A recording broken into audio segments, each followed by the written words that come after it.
tortured child who's been abused by his parents, and all of a sudden they're trying to be nicer. I'm just sitting there waiting for them to do something wrong, and then one day dad comes home from work and he goes and grabs the bottle, and I'm like, there it is, he's back. That's Capcom for me. I am the tortured child, and Capcom's my alcoholic dad. Yo, yo, yo! What's up, everybody? Welcome to a brand new episode of the Miami Geeks Weekly Updates brought to you by DigitalCrackNetwork.com. I'm your host, Punisher305, and with me, as always, old school gaming specialist, Uncle Willie. You better be on this freaking show right now, Willie. I don't care what the little thing in the side said that you're playing Diablo 4. You're not playing Diablo 4. You're on the show. What? Can't you read the sign? I don't care about your damn sign. You're on the show right now. You know what? Fine.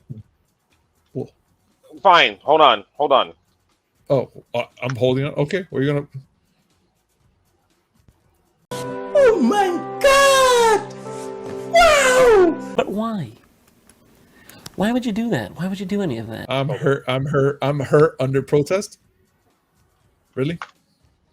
Here? Okay. See, ladies and gentlemen, we have Uncle Willie, who is under protest now. Because doesn't matter. I'm still in the queue. Oops. I'm still in the queue. It's always in the beginning. Always. Nope. Last time it was at the end. Okay, fine. Maybe. Yes. But I'm still in the queue. I still have 24 minutes left, so you have 24 minutes. All right, fine. Let's get to it, ladies and gentlemen. All right, wait, no, hold on. We haven't said this in a while on Friday. Play it. It's 8 o'clock and we're ready to rock. It makes me happy every time I play that little clip. All the time. We haven't played it in a while. It's been a minute. You're absolutely right. But Willie, let's get down to the news because you have 24 minutes of before Diablo 4. 22 minutes. This thing is going on fast speed. Jesus. All right, fine. So Microsoft wins the battle with Sony as UK reverses findings on Activision merge. So Willie, talk to me. What's going on here, dude? Okay, so for those of you who have been under a rock, first of all, how pretty was the rock?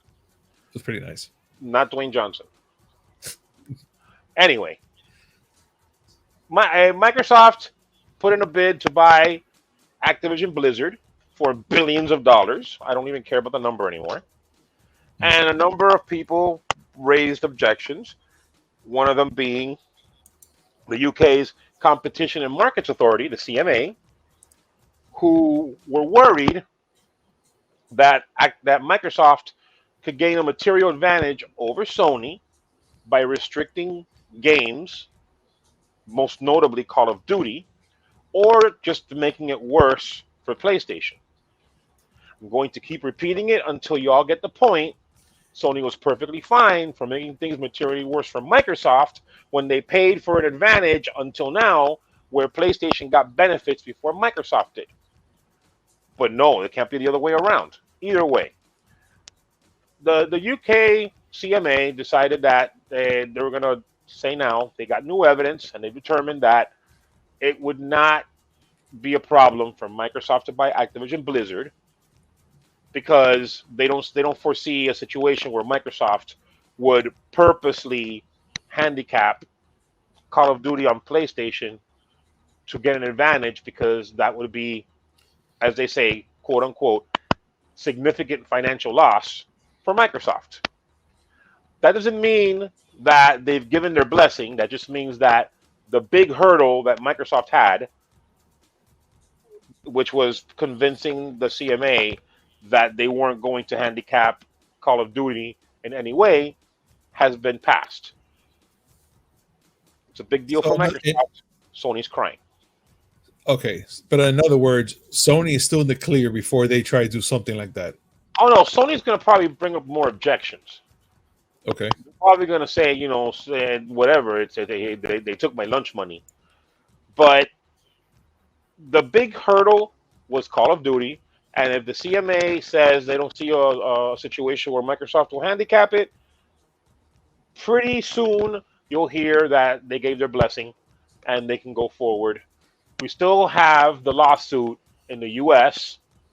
where the SEC is saying, we want to study this some more. But it might happen. It might actually happen this year. Okay. So, I mean, all we can actually do, like we always say here, we just have to wait and see what's going to happen, ladies and gentlemen. But if I were to give a prediction, man, I still think that Microsoft has this huge upper hand over Sony with this now. And it looks like to me that even though they said that they're not going to do anything, but I still think that they're going to try something, or maybe keep it to the lines of, we'll shoot it out 2 weeks before Sony does, and kind of mess around with them like that. That's there's going to be something where there's going to be a situation where, similar to what we saw with Bethesda, I'm willing to bet that newer IP, any new IP that Activision Blizzard may come up with, may see a Microsoft exclusive or an Xbox exclusive. But Call of Duty is too big of a game, in my opinion, to be playing those games. Got it. Xbox has always said they want to make it easy for everybody to game together. Hamstringing Call of Duty would be the actual opposite of that. And hey, they've been signing agreements left and right. Nvidia gets to stream it on GeForce Now. It's going to be on Steam. They signed an agreement with Nintendo. No one still knows how that one's going to work. It's interesting. Because Call of Duty on Nintendo Switch, well, it's like they say, well, you could play Warzone on cell phones, and the Switch is more powerful than a cell phone. Yeah. Okay, but we're not talking about Warzone here. We're talking about mainline Call of Duty games. Yeah. Either way. Still. It doesn't matter. It doesn't affect me in any way, shape, or form. I don't play Call of Duty. I understand. But I'm kind of curious to know what our audience thinks. Guys, please comment down below. Let us know your thoughts. And let's have a conversation about this. But let's carry on, because we have other things coming up right now, especially with the Ninja Turtles, apparently. Upcoming Teenage Mutant Ninja Turtles, Ninja Turtles game adaptation might be coming soon from the graphic novel, the Ronin series. And I'm kind of stoked about this one, dude, to be honest. I didn't even know this existed. I'm shocked. I mean, I didn't know the full deets about who's the Ronin in this in this novel, because I always thought it was going to be Raphael. But spoiler alert, it's Michelangelo, which it's pretty weird, but actually makes sense, being he's the youngest from what they say, I guess. And he's the one that carries a mantle, right? He's supposed to be the youngest. So, Cousin Jose was the one that filled us in on this, because I knew nothing about this. I'm so far out of comic books that I don't even know how to open them anymore. But Cousin Jose was the one that told us this is a future where a Shredder evidently kills everyone except for Mikey, who gets all Punisher, has all the original Force weapons, and decides that he's going to kill back. Boy, very interesting. Out of all the like you said yesterday, out of all the turtles, Mikey. Yeah. You would figure Leo or Raph. No, Mikey. Yeah, Mikey, the most cheerful, happy-go-lucky guy. Easygoing surfer dude. Yeah.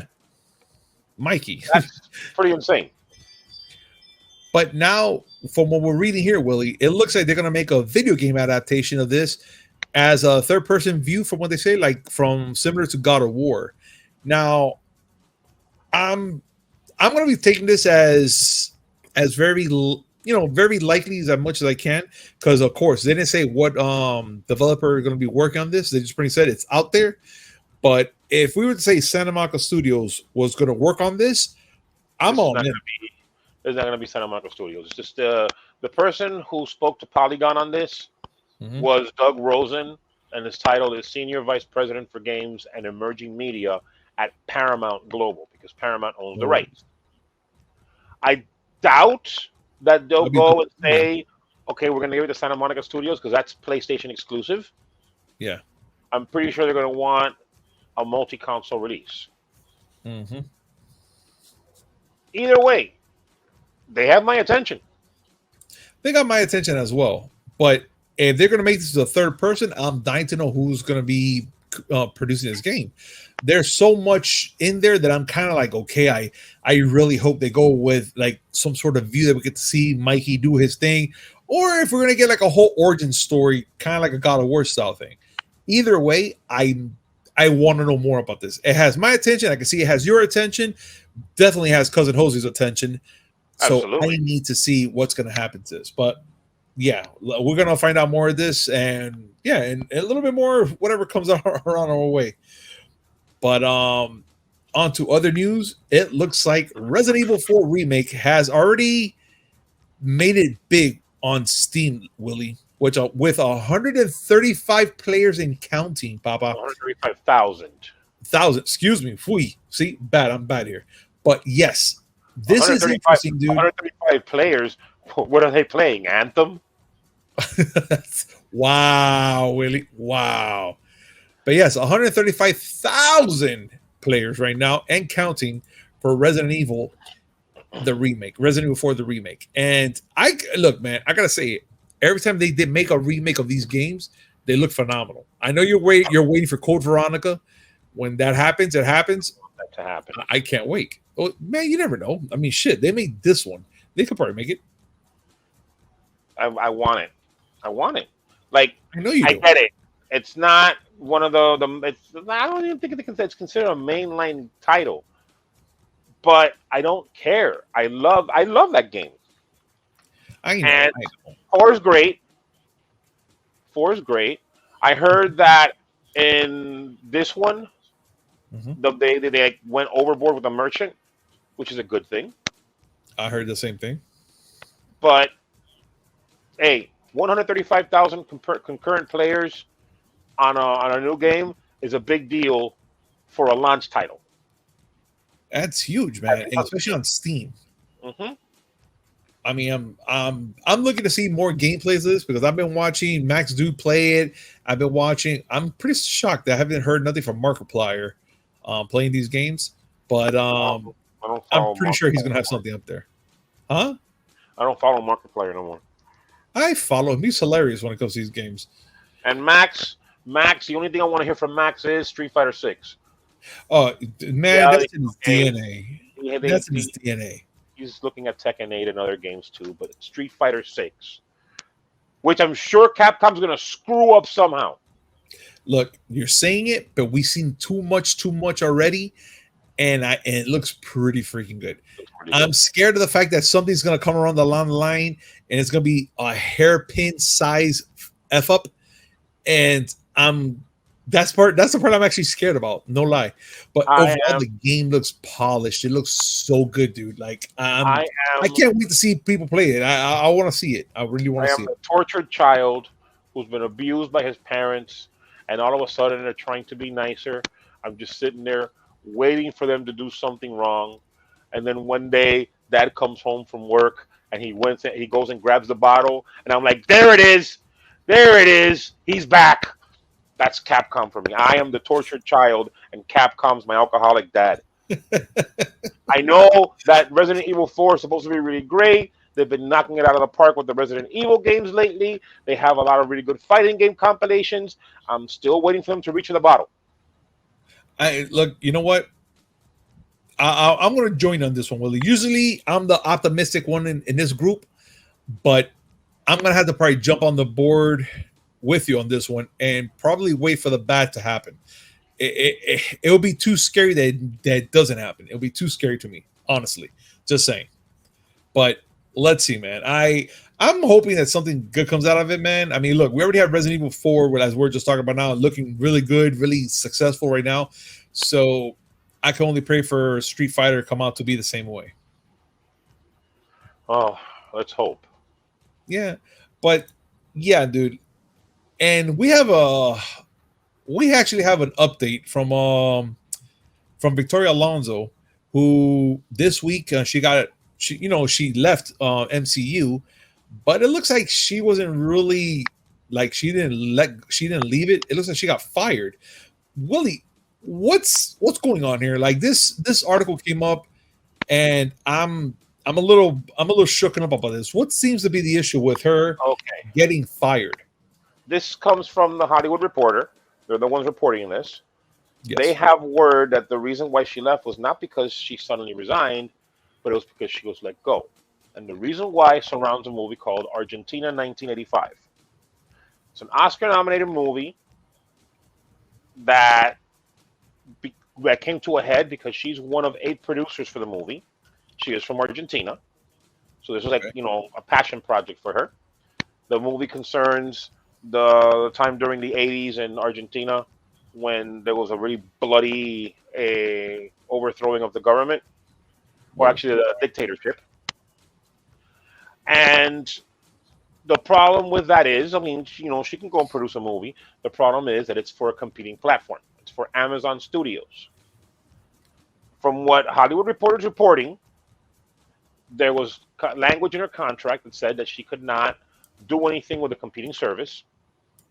She was warned about it, and the warnings eventually got to a point where they said, you know what? Bah! Wow. So in other words, what you're trying to say is that she just did whatever she wanted without really thinking the consequences was going to happen then. We don't know if this is, we can't get into her head and figure out what she was thinking. Mm-hmm. We don't know if this is 100% accurate. This is just reporting from the Hollywood Reporter. But they're saying that Disney got upset because while she's sitting there promoting this film, her responsibilities as the head of visual effects was growing because, remember, this in the last year, there were a lot of movies and Disney Plus shows that fell under her umbrella. Yeah. A lot of visual effects, and people have been complaining about the visual effects, whether or not it's because she was shirking her responsibilities, whether or not it was just too much at one time. We'll probably never know. I mean, who knows? She could have probably been micromanaging as well. This is a big deal, like I said last time, because she is one of the big people. She was, she founded it along with Kevin Feige. It was 3 people. It was her, Kevin Feige, and Louis Desposito, who was the co-president. Yeah. They were the Triforce of Disney, or of Marvel, I should say. And her going is a big deal. Whether it was for this, whether it's for something else, the word will get out eventually. Either way, and I don't wish anything bad on anybody. And whatever it is that caused her to go, I hope that she can go and bounce back and do good. And Marvel, I want them to do good. Oh no, absolutely. And I don't want to like this. I'm just kind of curious now. I don't want to see bad movies of any kind. No, it's not a Marvel thing. This is for DC as well. I want DC to stop sucking. Exactly, and I truly agree with you there, Willie. I just want to see what's going to happen. I really want to follow up a little more about this story with her because it's pretty out there. Like it's so out there. It almost makes too much sense if you understand. And I would like to see more about what's going on here, if it's true or not. But we're reporting it here for you guys, just in case if you're looking around and wondering what's going on. Hey, you have something here to follow up on. But before we end the show, we need to talk about Loki Season 2 release date window given by Owen Wilson. And how not, like, how did he not do this? Like, how you know what, Willie? Let's just talk about it. How? Yeah, how? Because dude, he was talking to ET mm-hmm. about the Loki Season 2 release because they haven't given a date. Okay. And his direct quote, I guess they have kind of a little shot of Tom Hiddleston and I and Jonathan Majors from Loki Season 2 talking about after credits for Ant-Man and the Wasp: Quantumania. And he says, and I think that's coming out end of summer or September. Boom. So there's a drop. Maybe. Loki Season 1, I liked it. It was well received. I enjoyed it. It was very well received. I really enjoyed Owen Wilson's part in it. Of course. No female Loki for Season 2. I don't think she was asked back. But we still have Loki. We still have Owen Wilson's character, whose name I forgot. We still have Kang. But yeah, we We have still have Kang Kang. Conqueror still. And I'm down. I'm in for it, man. You know what? At least for these TV shows, I'm pretty, in it. Especially that we're going to be getting Secret Wars soon, and this is coming in September. Thank you, Owen. But let's see, man. I'm actually into it, dude. I'm really hoping for nothing but the best, and I really hope to enjoy this show, especially for this turn where Marvel is now doing everything kind of like in separate parts for at least to give the the coordinators and all that to make it look all nice and pretty and give us a story at least, and not give us something too rushed. Which I'm okay with that, Yes, absolutely. By the way, the game started, so I'm playing while I'm talking to you. Oh God. Well, we just ended this anyways. But ladies and gentlemen, thank you so much for joining us today on this amazing show. And as always, like, comment, subscribe, hit that notification button just to know we come up with amazing news, which is 3 times a week. Mondays, Wednesday, and Friday, and a little something in between.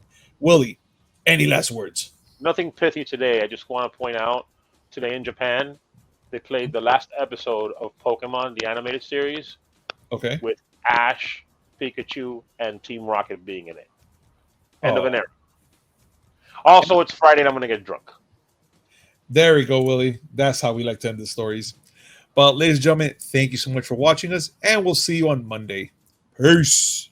Bah!